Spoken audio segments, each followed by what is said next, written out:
Hello, I'm Katie, and this is my YouTube channel, Created to Create. For those of you that have been following my sock machine journey, you know that I ordered a Dean & Bean sock machine, and I ordered the kitchen sink package. It came with everything Dean & Bean thought you might need to knit socks on their sock machine. Some of the things it came with were 3 heel forks. Well, about 2 weeks after I received my machine in the mail, Dean & Bean came out with an upgraded version of the heel forks. So I thought about it, and I looked at them, and I listened to other people's opinions on the heel forks, and I decided to go ahead and buy the new ones as well. About 9 days ago, in fact, I put an unboxing video on the channel for you to see when they arrived. Well, unfortunately, today was the first day I had a chance to use them, and I have to say they were worth every penny. I love the new design. But rather than sit here and talk to you about it, I thought I would knit a couple of heels using the old forks and the new, and let you see how much easier it is with the new design.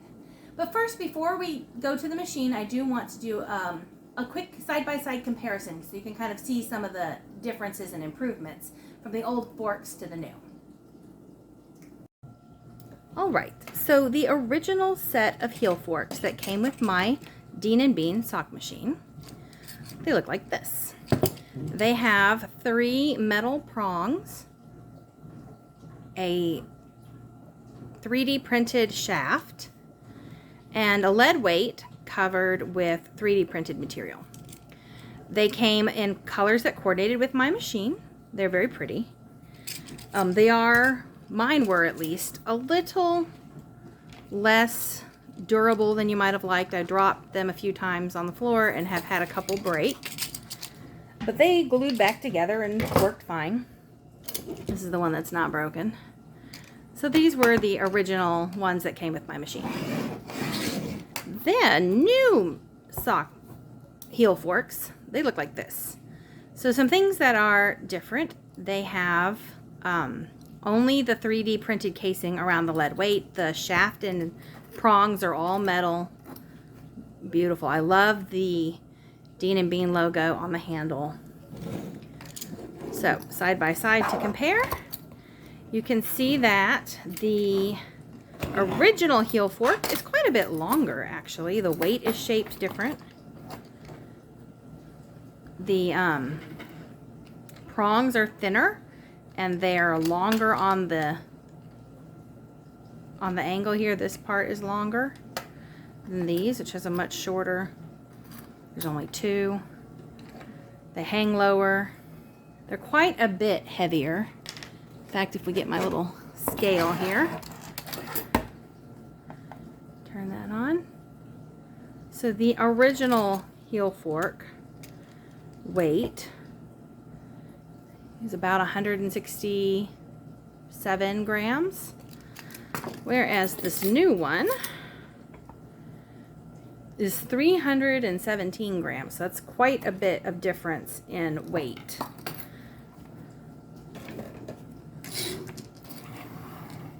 So longer, these are longer, these are lighter.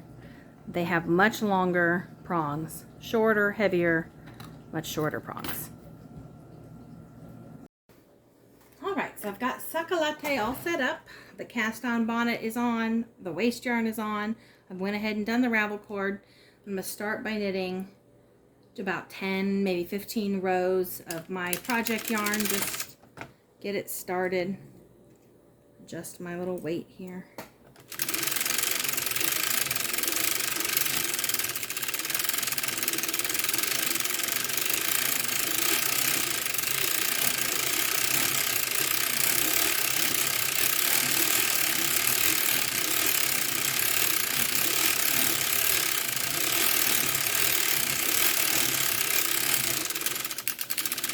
Okay, so there I've got 12 rows knit. I'm going to go ahead and prep like I'm going to turn the heel. So I'm going to lift half my needles out of work. Got that. I'm going to finish my round here. Now I'm going to go ahead and engage my heel spring, which you can't see, and put on the original heel forks that came with my machine. So the pointy sides go in toward the middle of the cylinder. I find with these long prongs, I have to pull the weight, like hold onto the weight to pull it out of, pull the weight out of the way of the prongs. Otherwise it gets stuck in the sock bonnet or in the weight. So we are just going to be lifting and going around. So one thing that is very important always to check is that your edge stitches knit.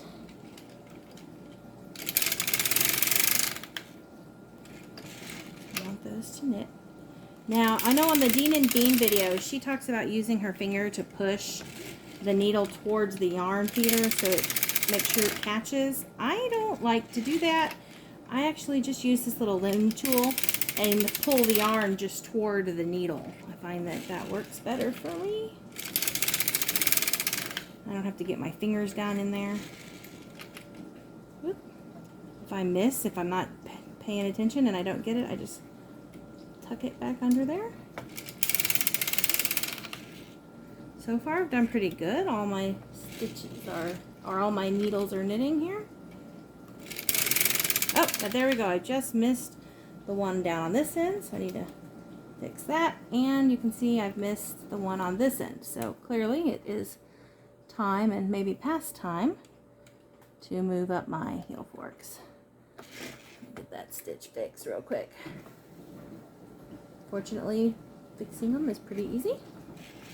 So go ahead and move up my heel forks. Again, I have to pull the weight off to the side to get it out of the way, otherwise it catches on these long prongs. All right, keep going here.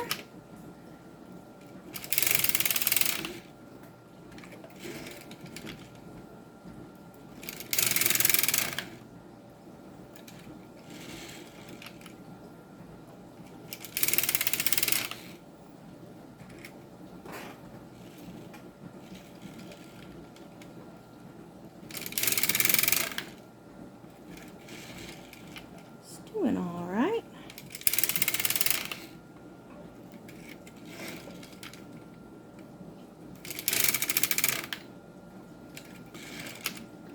Actually having an easier time with this heel than I have had with other heels, but some of that may just be practice on my part. Usually it pops off more stitches than this, but we're getting pretty good. Oh, there we go. I lost both my end stitches again. Fix those.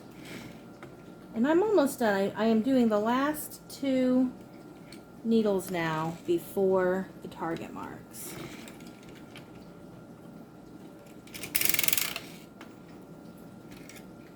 So this is the last needle. So all of my target needles. Oh, and now you can see I missed another stitch right there, that last one. So I need to move my heel forks up again. This is the part where the heel is the smallest. I have the most trouble positioning these. I don't like to do what I want them to do. All right, so now it's time to turn and go back the other way.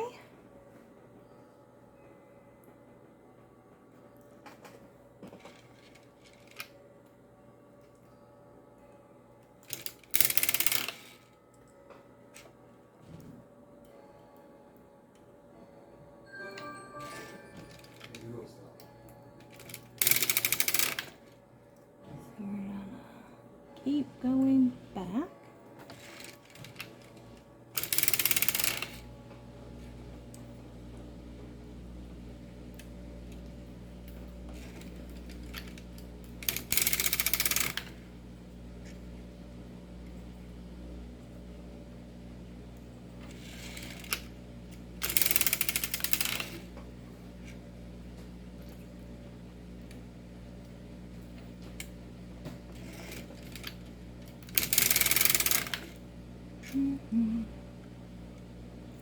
I'm using I don't know if I mentioned, I'm using a 60 count cylinder simply because that was what was already on my machine. It's what I use for my own socks. And I just went with what was on here. Didn't change it out. I'm getting a pretty good run without having to move the heel forks, actually. Pretty happy with this. These are the old ones still. I haven't switched to the new ones yet.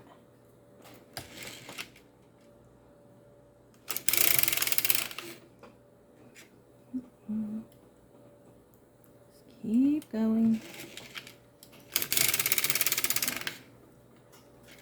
Still have good. My edge stitches are still knitting.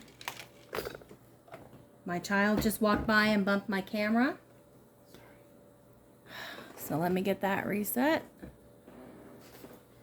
I have no idea where he was exactly before. Hopefully that's close enough.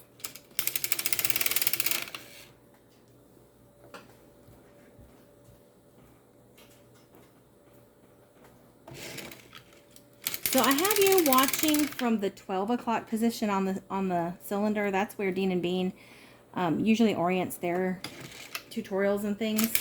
And I am sitting at the 3 o'clock position, which actually is how I usually wind up knitting. I usually sit right in front of the crank. This is primarily because of the shape and direction of my desk. I just find this easiest to do. I have sat at the 6 o'clock position before. I just like this better. I really can't believe I haven't had to move these heel forks. I probably should. But I was kind of just waiting to see when the stitches started popping off, and they haven't popped off. So now we're at the point where we go behind 2. Oops, and that didn't catch it.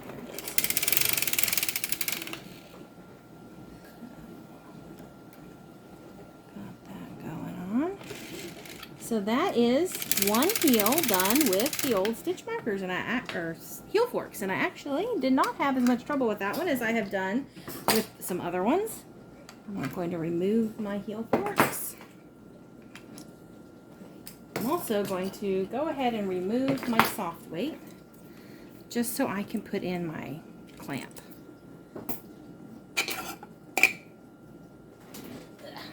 Find my clamp, here we go.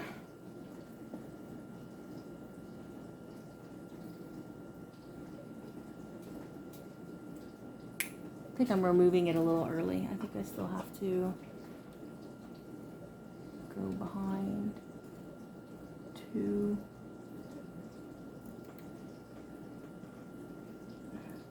Yeah, probably removing things a little early. I think I needed to do one more round. But you know, sometimes I forget steps or skip steps because I'm still new at this. It'll be okay. It's just a sample anyway. So the foot or leg or whatever the lower part of this sock is you want to call it is kind of on the short side because it's just a sample. It's not really got the length of a foot or a leg or anything. But we'll see if we can get the circular clamp in there. Stuff in those new heel rows I just made. Go ahead and stick. I'm going to watch them real closely because like I said, I think I should have gone one more time around before taking everything out. That's okay. It's not quite in the right place. But, you know, just go show you can make little mistakes and life goes on.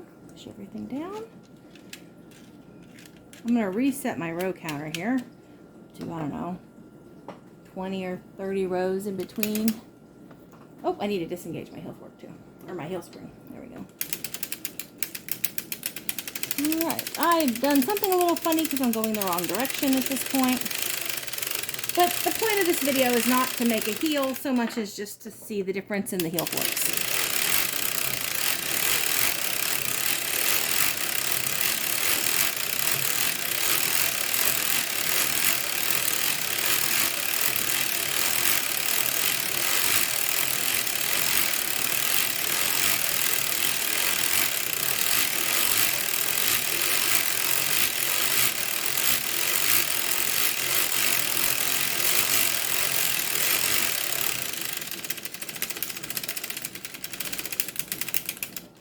Okay, so I am going to go ahead and stop here and start the next heel. So I'm going to lift half the needles up and out of work. I am going to finish this round. I'm going to engage my heel spring. And now we're going to use the newer version of the heel forks. I still have to move my weight out of the way, but not nearly as much. And I can get these newer heel forks much higher up, closer to the needles than I can the original version. These also do not tend to get caught on my setup bonnet or my weight or other things in my cylinder, which I love. Okay, so we're gonna work around. Now I can tell that they're heavier when I go to crank, like feels heavier to try to move the cylinder. So that is a noticeable difference. This did not knit. No, it knit. Okay.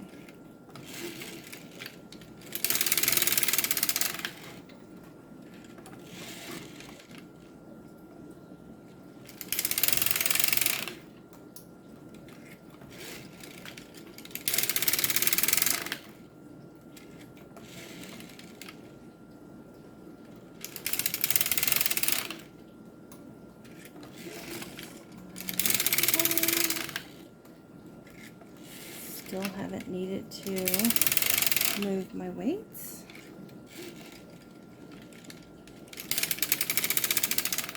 Alright, so this one didn't catch, but that was more because I didn't push the yarn forward with my pick than because of a problem with the heel weight. I was being lazy.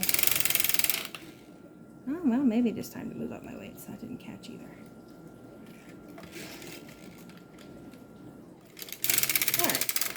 Get them moved up. Moving them up is much easier. And I can get them closer together, which I like.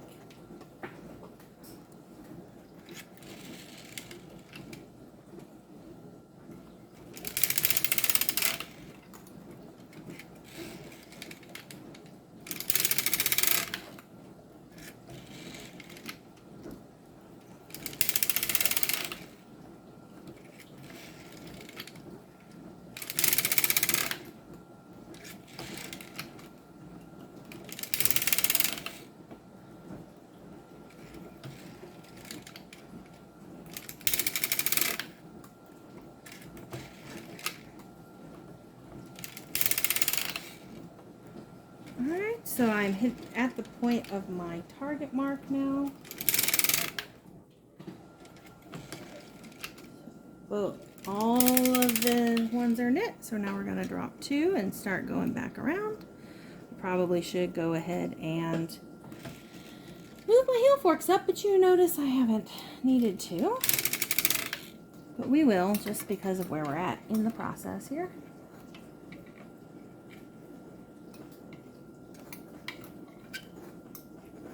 There we go.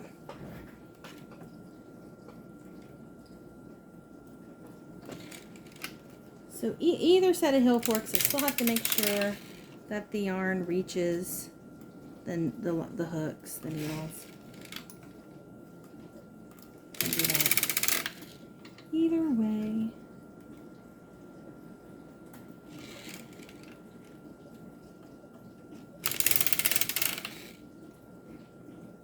I still love that I can knit a heel in 20 minutes or so instead of 2 or 3 hours.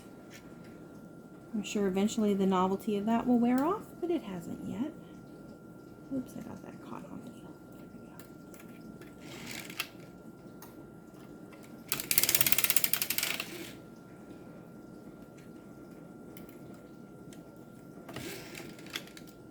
You can feel free to fast forward this if you don't want to watch me push down every single one of these 30 needles all the way around.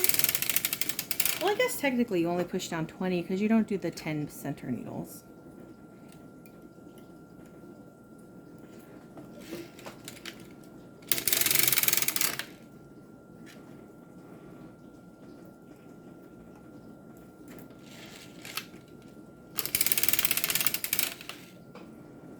Still really haven't needed to move them. They're not jumping off the edges yet. I could certainly move them if I wanted to, just because I wanted to, but I'm really just trying to see when the stitches start to jump off the needles with the new weights. And as you can see, the answer is they really don't. Not nearly as easily as they do with the old weights. I don't have to move them or reposition them. Really, unless I just want to.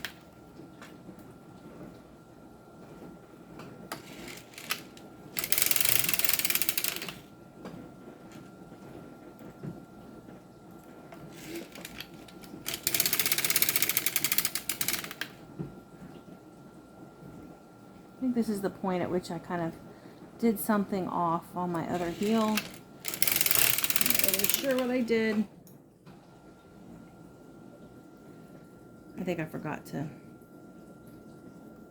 wrap it around. But anyway, again, this is not a tutorial on how to do the best heels. Not even a little bit. This is just looking at the differences in the two weights. If you want to know how to knit a heel, there's going to be a big hole there. I did something wrong.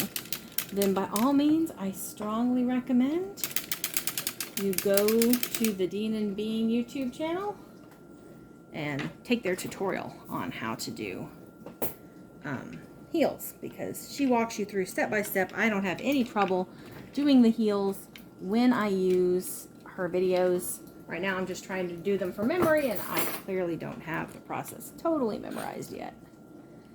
We're just gonna shove that heel back down in there. Gonna do, I don't know, another 20 rounds or so.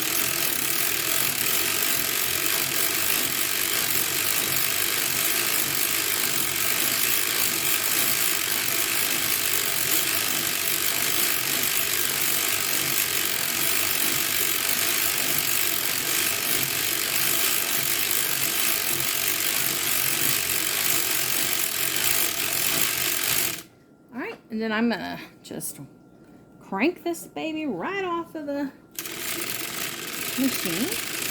I love to do that. For some reason, that's very, very satisfying. And I'll meet you over at the desk. All right, and here is the lumpy thing that we have made. So I need to take the setup bonnet and the waist yarn off. So I'll do that real quick. I don't know which one of these tools is the pick one versus which one is the loom one. I tend to use this one that's a little longer more often than I use. Well, the hook is not happy that it's not in the video. I tend to use the one that's a little longer, this one, more often than the one that's a little shorter. And I wrote S for short and L for long because I didn't know which was which. There we go. We can disengage our bonnet there. So I have two heels, albeit I know one at least has a big hole in the corner somewhere. I don't know that the heels look all that different. This was the side with the bonnet. So this was the side that I used the old heel fork with. Oops, sorry, I'm out of the frame.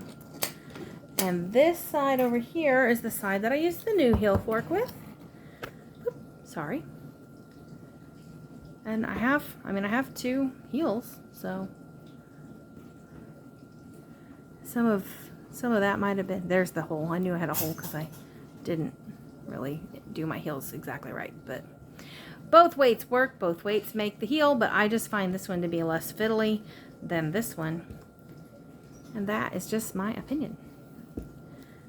Now, I don't know what to do with this funny little sock. But anyway, thank you for hanging out with me tonight. I hope that this was fun for you, and I hope that you are learning all kinds of new and exciting things on your sock machine. And we'll see you next time.